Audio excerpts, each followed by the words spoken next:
had all this illustration I was going to bring with me this morning, an object lesson, and I walked off and forgot it. And my friend Ed said, "Get used to that." Thanks, Ed. A friend called me the other day, and he had a pipe that broke over the winter. It froze and it split, and he needed to get his water flowing again. And so I said, "Well, I can do that." So I said, "Let me show you how to do that. This is how I fix a copper pipe." So I went over with my tools, and I had a little pipe cutter. We cut out the section. We went to the store and got the fittings, the couplings to put a piece in there. I showed him how to sand the ends of the pipe and sand the inside of the fittings.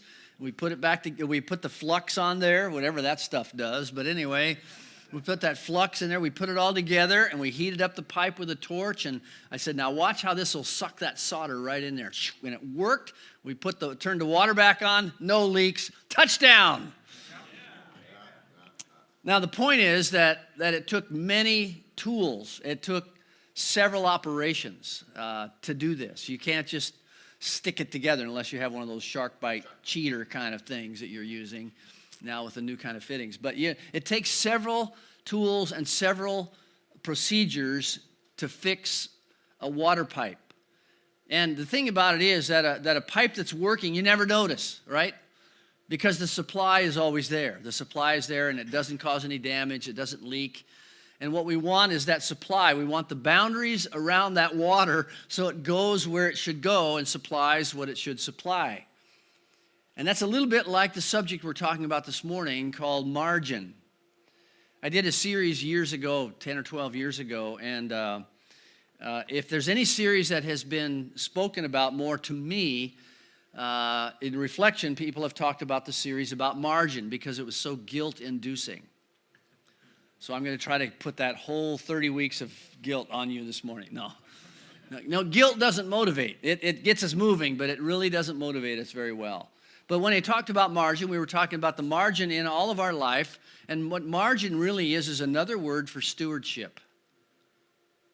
Because what we tend to do in our pressure-packed smorgasbord of suburban American life, in the stinking riches in which we live, and the exposures that we have, is that we take our paper and we write from the top to the bottom, from the left to the right, and we leave no margin in our life. And so we find ourselves exhausted and dry and dusty in different portions of our life.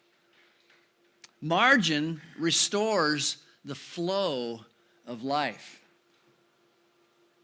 But it takes many different tools to inspect that, to repair that, to keep it going. It's a lot like fixing a pipe. It's like getting your life to flow without restriction and getting it to work the way it should. So I want to show you how I create margin. And this is a very nervous thing for me to do because I don't feel like I am certainly not the paragon of margin in my life. But I have worked at it, and I've worked at it hard, and I have a wife who makes certain that I work at it really hard. So I want to just share with you the things that I do to try to create margin in my life. So this is how I do it, and to that extent, you can imitate me. Richard Swenson has written the book called Margin, and he says, margin is the space between our load and our limits. You've got to have a load. You've got to have something you're pulling. You've got to be going somewhere. There's no such thing as a stress-free life. Have you ever had the flu for a week and laid in bed, and laid in your lounger, laid on the couch? What do your muscles feel like when you get up from that? I mean, you're flaccid, you're weak, you haven't had any exercise. We've got to have what they call eustress, EU on the front. Eustress is good stress. It's like exercise. The problem is, without margin, it becomes distress. It becomes exhaustion. So margin is that space between our load and our limits. Margin is the savings between our paycheck and bankruptcy. That's margin. Margin is the rest we have sometime in our day between absolute sleep and total exhaustion. Margin is the diaphragm that breathes normally so that we oxygenate our system and we stay healthy. And the opposite of margin is overload. And maybe we just need to let that word sink into us. Overload. We live in such an options smorgasbord in our world that it's very easy. In fact, it's normal to be overloaded. In fact, I will say this to you. If you live with margin, you will be odd. People will call you because they think you're doing nothing. My wife lives with margin, and she's a homemaker, but she is busy all the time, not in the home, but with other things. But she's often said, people think I don't do anything because I'm available. You will be odd if you have margin in your life. But overload means you come to places of spiritual dryness that last for weeks, months, perhaps years, or you're physically exhausted, you're physically unhealthy, you're emotionally frazzled, you're financially broke, you're relationally disconnected, or you're intellectually dull. Margin helps the flow of life through your life, the life that Jesus promised us on top of everything else. One man was sharing with me the other day who was a missionary in Alaska years ago, and he was a bush pilot, and he met an Inuit Native American in Alaska, and this older man said, I went from the Stone Age to the Space Age in 20 years. He said, growing up as a young man, we were still hunting walrus and whales, and we'd leave and be gone for months. We'd come home for a couple of days and bring home the meat, and then we'd go out again. And then all of a sudden we got ATVs, we got satellite television, we got technology, and suddenly the world didn't need hunters anymore. And I went from the Stone Age to the Space Age. Well, we're living in a world that may not be quite that rapid, but it's constantly going. And here's what we fight. This is not an evil thing, but progress gives us more and more of everything faster and faster. More and more of everything faster and faster. It's that half second that it takes your cotton-picking computer to load up. Half a second. How come my phone's not as fast as your iPhone? How come you can message all these things so quickly, If we want margin back, we have to understand the forces of progress that mitigate against margin. Not that progress is evil. I mean, I wouldn't want to trade all of our conveniences, but we all know that the time-saving devices that we have been given are not saving us any time. They are consuming our time. Somebody said the average person touches their cell phone 2,000 times a day. There it is, yeah. Amazing how that has taken up our time. But it's impossible for progress to give us less and less, slower and slower. It's not going to happen. You're not going to become an Amish farmer, by restoring margin into your life. So there's this collision between progress and human limits. And so we have to say this is an ongoing stewardship. It's an ongoing challenge for us because there are seasons of life. I have a different stewardship of managing my margin now than I did when I was 30 and I had 2 small children. Very different now. There are seasons of life. There are unique challenges that come across our lives. There are seasons of the year. Some of you have very busy seasons of the year, and that's just the way it is, and you can't impose some artificial schedule on that season. Others of us have seasons of opportunity. You're building something, and right now you've got to strike while the iron's hot. You've got to move while the momentum is moving. The problem is we don't ever end that, and we often continue that. There are emergencies that we have. There are callings that we feel in our life. So part of the reason I feel a little bit reticent to share this and say imitate me is because I have been so out of margin in seasons of my life. When I was 32 years old, I was called to a church. I'd been at a church for 10 years and during seminary and 6 years after that. And I was an associate pastor, and we had just had two children, two little girls. I was called to a church that was about 9 miles north called Trinity Baptist Church, and called as their senior pastor. And this was a church that had been in decline for about 20 years. It had gone from like 600 people down to about 150 people. And it was I won't go into all the details of why I went there in the first place, but they asked me to come as their senior pastor, and we showed up, and it was a sea of white hair, kind of like this morning. No.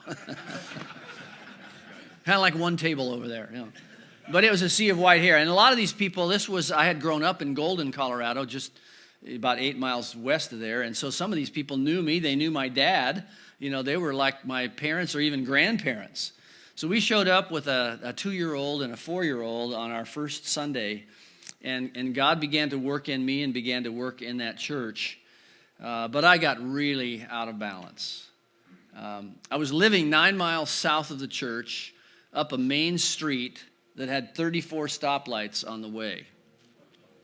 So one of the things that God was going to do was to cure me of my road rage. Because there's no way that you can get there faster than what it's going to take. It's just, that's just the way it is. And those were the days when if somebody visited our church, I wanted to go visit them. So I was out. Tuesday nights. I was out every Wednesday night. I was out many Friday nights to different activities that Sunday school classes were doing. I was doing all the weddings, all the funerals. I was preaching every Sunday, twice, Sunday morning, Sunday night. And very, very busy. And I have 2 little girls at home. I was usually up and out and gone by about 6 in the morning because I was meeting with men. To meet with men, if you don't do breakfast, you don't meet with a lot of men. So I was gone a lot early in the morning. I would try to get home by 4 so I could run, have a little exercise, and then I was out the door again by 6:30. That was kind of my rhythm. And I had a very devoted and patient wife, and even now she's looking back saying, I should have been talking to you about that.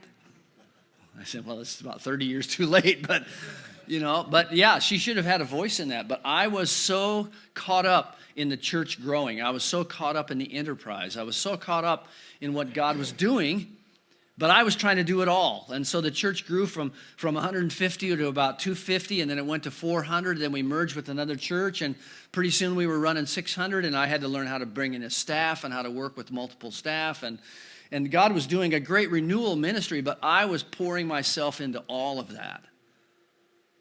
And I was way out of balance, I was exhausted, physically exhausted. I was emotionally stretched. And I did this for 9 years. And God blessed that church and blessed our lives. I mean, there was enough life going on inside of our home and our marriage that it was healthy, but it was not nearly enough. So when God began to work on me to call me to Berean, really, he was calling an exhausted man. I was 41 at the time, and I didn't see how I could continue where I was. Now, that has a little segue there. Often when God is calling you to something new, he's stirring you out of your nest as well. Often circumstances where you aren't all that pleasant, and it's not like you're running away. It's like he's making you pay attention. And what he was telling me was, you need to restart. You need to reset the gauges on your life. So I came to Berean. I just got busier, actually, when I came to Berean. But I reset that very quickly. But I just want to tell you, I've struggled with margin. One of the key things in my life is I just despise lazy servants of God. I never want to be lazy. I want to be at the work. Well, that's a good value, but if that's your only value, then what do? You just work. You fill up all the spaces. You take all the counseling appointments. You never say no You're on the road all the time. You're doing all these things. And my life was way out of balance, especially for those 9 years. I was under constant overload. Physically, emotionally, spiritually, maritally, overload. Well, you never really achieve margin. You just start to recognize that you don't have it. And then you need to rebalance. So let me give you the tools that I need to constantly use to fix my water pipe, to keep the flow going.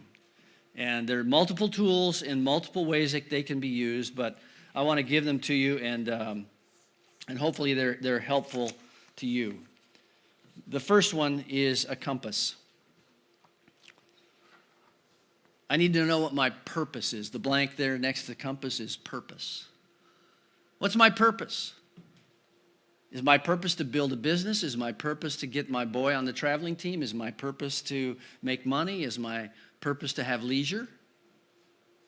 No, my purpose is to seek first the kingdom of God. It's to be the man that God wants me to be. It's to let the faith of Christ in me and the life of Jesus in me to exude, to be the man that God wants me to be.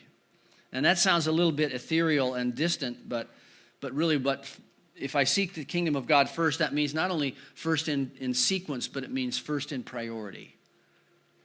So my calling and my purpose is not calling me to a stressless life. It's calling me to something that's noble and good. In Ephesians 4, it says, be sure that you live a life that's worthy of the calling that you've received. You know, that it doesn't get dissipated in the busyness of all the great activities we could do. And so life is lived in this tension between our circumstances and our character formation that God wants for us. So never forget why you're here. And the compass reminds me, okay, where was I going when I entered this marriage? Where was I going when we had these children? Where was I going when I started this business? Where was I going when I gave my life to Christ? What is my purpose? And of course, my purpose encompasses all of those things and demands of me that I somehow steward all of these things, all these different tools that I have. Rick Warren's book, What on Earth Am I Here For?, starts out with the sentence. Many of you know it. Do you know what the sentence is? It's not about you. It's not about you. So the compass is my purpose, and I constantly have to get reoriented to that. But be careful here, because especially in my particular trade or choice of occupation, people can get so missional, so obsessed with the mission and the purpose, that they forget that purpose encompasses normal life, your humanity. And so it's easy to get so missional that you forget that there are people I'm living with I'm also committed to. So we can be stupid about our humanity, our own humanity and the humanity of others. So that's the first tool. The second one is a red pen. A red pen is used by an editor.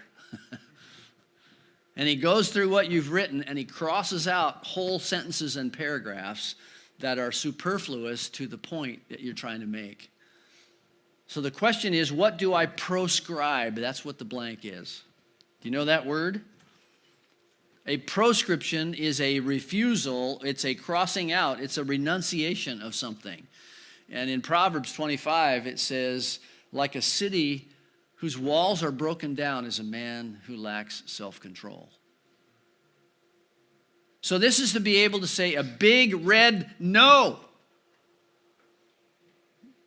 to about 50,000 things. And that sounds like I'm limiting my life, but actually what I'm doing is the flow of my life will be more satisfying. Because not only am I doing that to be more comfortable, I'm doing that so that I can fulfill my purpose. So no, you can't do it all. And the menu, the progress in our life just keeps getting longer. The buffet line just never ends. And the portions just get bigger and the choices proliferate. So a couple of things that I've done, and again, don't take these as guilt trips or prescriptions for your life, but they have been valuable for ours.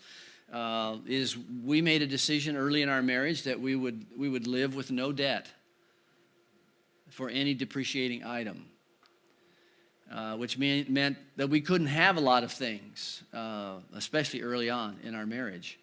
And so financially, it was always a choice for us between owning a home, saving up and owning a home, or driving a nice car. So you've seen the kind of cars I drive. But until recently, I'm just driving now the second new car I've ever had in my life, which is wonderful. But it takes all the challenge away, you know. There's no adventure when I get in my car anymore. But for us in our early marriage, we thought we would love to have a home. Well, if we have any other payment, we won't qualify. So we just drove used cars all our married life. And that was just a choice. I had to say no to something that I would very much like so I could say yes to something that was more important. So we didn't buy anything on credit. We bought used. We made things do. We fixed things up. And so that was one of the aspects. The other thing is I love sports. I love golf. I'd like to have played softball. I'd like to have run races on weekends. But because of my schedule, I had to just park a lot of that. I had to put a big red pencil through some of my athletic aspirations, especially as a younger man. You know, I wanted to still run races and make the Olympic team kind of stuff, you know. But I just had to say no to that. I had a friend that I ran with once a week. He was a national class runner, and he condescended to run with me once a week. And he got married in his early 30s, and he came to me one day and he said, you know, I realized that I can't keep up my racing schedule the way I used to because I now have a wife. I said, good for you, Jim. Came to me later and he said, you know, I can't train twice a day now because I have a wife. And so he was scaling back his personal aspirations with a big red pencil saying, you know what, I need to cancel this out because I have a new stewardship in my life. And he could run me under the ground any day of the week, but he was running at a national class, and so he had to kind of cut back from that. It's all about portion control, you know. We are fed more than we could possibly need, and that's not just talking about food. I realized that I wanted a lasting, growing marriage. And so we had to set boundaries, and there needed to be accountability in my life. So because I'm devoted to this one, as we said in our vows, forsaking all others, I cleave only unto you. So I needed to draw boundaries around my emotional world and boundaries around my time so that I could be devoted to one. I wanted to build a healthy identity in our daughters. And so even in those days of being really busy, we would always have Monday nights at home. Mondays were my day off. And that was probably the most legalistic and rigid and religious about Mondays off as anything in my life. I took Mondays off, and then, so I was always home on Monday night, and then Thursday nights was a family night for us. And before he dragged his name through the cesspool, we used to curl up and watch The Cosby Show. That was our Thursday night with my little girls. They loved that. We had popcorn. We curled up by the fire, and we watched Cosby. But because of my rhythm of my life, Saturdays and Sundays were usually occupied. But I wanted them to have story time with them. I wanted to bless them verbally and physically. I wanted to discipline them, have fun with them, and I wanted them to learn from my touch, actually my physical touch, that they were safe with me, and learn what it's like to be safe with a man. Because I was the first love of their life. I'm now numero dos. They have numero uno has taken my place. But those were things that I wanted to do. And so to do that, I had to use a big red pen to cross off some things. So you have your stewardship. And probably the most useful tool in the bag is the big red pencil. And this is not to steal life from you. It's not to make you just, morose and unhappy. It's so that you can do what you need to do. So let's go to the next one, which is much more proactive, which is a calendar. And the word there is prescribe. To proscribe is to prohibit. To prescribe is to build in. So we need to prescribe things like rest.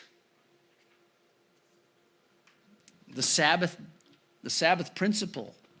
If we can't have a Sabbath day, we should at least have a Sabbath principle where we rest. Teach us to number our days and gain a heart of wisdom. Be careful how you live.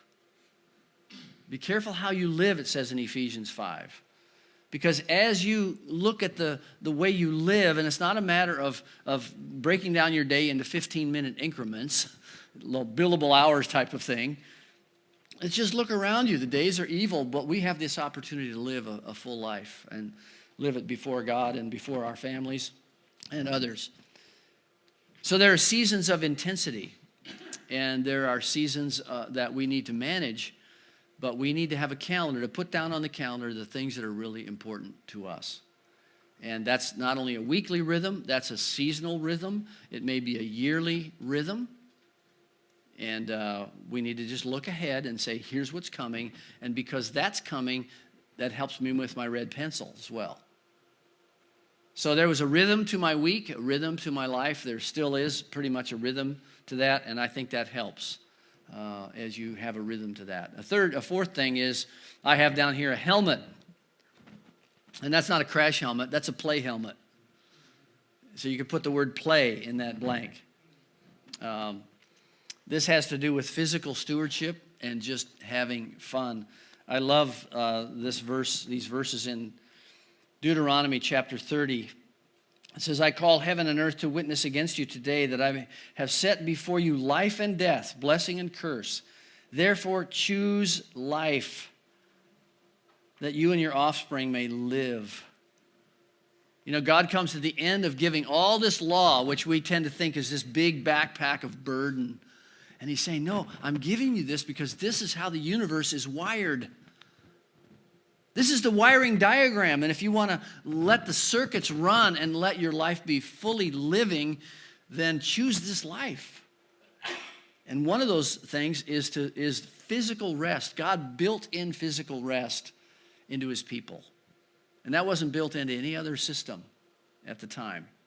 So this has to do not only with emotional rest, but physical stewardship. And I've always wanted to go as long as I can, with as much energy as I can, and let God use me for my full life. And I've been blessed with good health. I chose the right parents. DNA, I'm blessed in that regard. Believe me, I know that. But also, I want to steward what I have, and a lot of that has to do with unhooking from the train and putting on my bike helmet and going for a ride, or playing with my kids, building a swing, working in the shop, making something that has no redemptive value other than I did it. I really encourage you to have a hobby. A lot of men reach retirement and they go, I got nothing.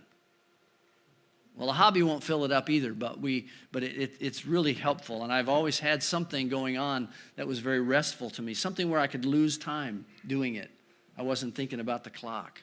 I'm a clock-dominated person, and we need to do that. I bumped into, I was out running yesterday. I rarely run in the morning, but I was finishing up a run yesterday morning, and I bumped into my neighbor who's the cross-country coach at Apple Valley High School.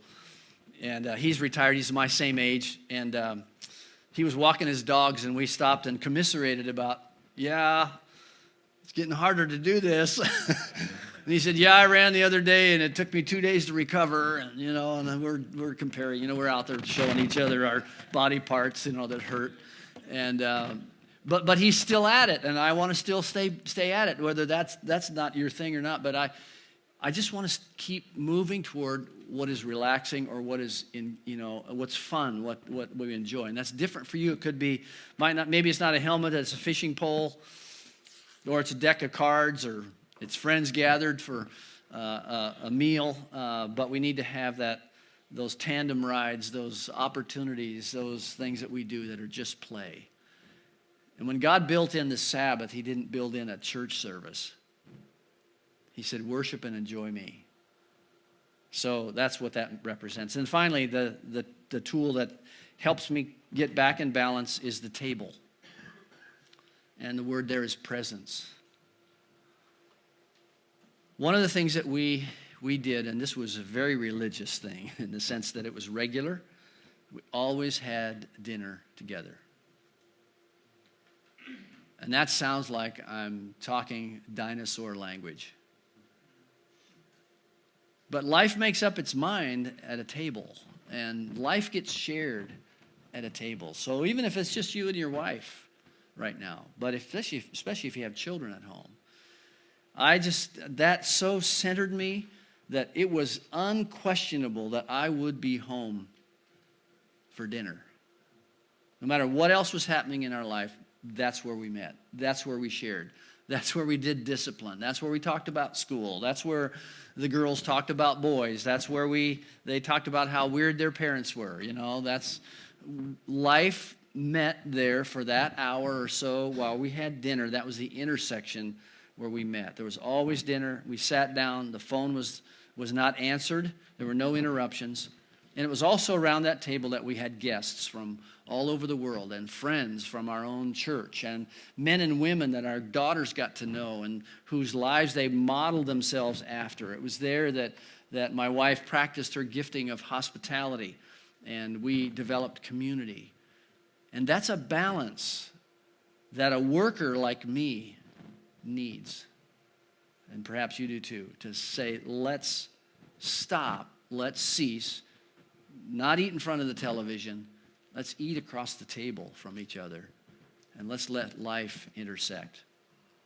Well, these are tools that are useful because balance is impossible to achieve. Margin is impossible to achieve as a static fixture. We only know balance when we start to get imbalanced. And we counterweight that and we get ourselves back into balance. And that's the way margin is. We start filling up all the margins, and we recognize with one of these tools, hey, I need to bring this back in so that life can flow through me. The life of God can flow through me. And I can have a full life in the way that God wanted me to have that life. This is very convicting because everybody has a different stewardship. But we're all human. Nobody here is superhuman. And I don't care if the president claims that he sleeps only 3 hours a day or night or whenever, or during cabinet meetings, whatever. That's not normal.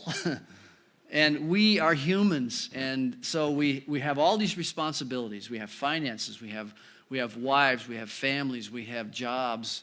We have our physical health. And we need margin in all these areas. And all of that is surrounded by our spiritual life with God, who said, this is the way it's wired. So choose life. Walk in these boundaries. So I've got a couple of questions for you that I think we can all share some things that would be very helpful to each other. And they're written on your notes. They're going to be on the screen. Let's talk around our tables and share some life. Don't be ashamed to say, this is how I do it. Imitate me in this particular way, because some man around your table might be learning from you this morning.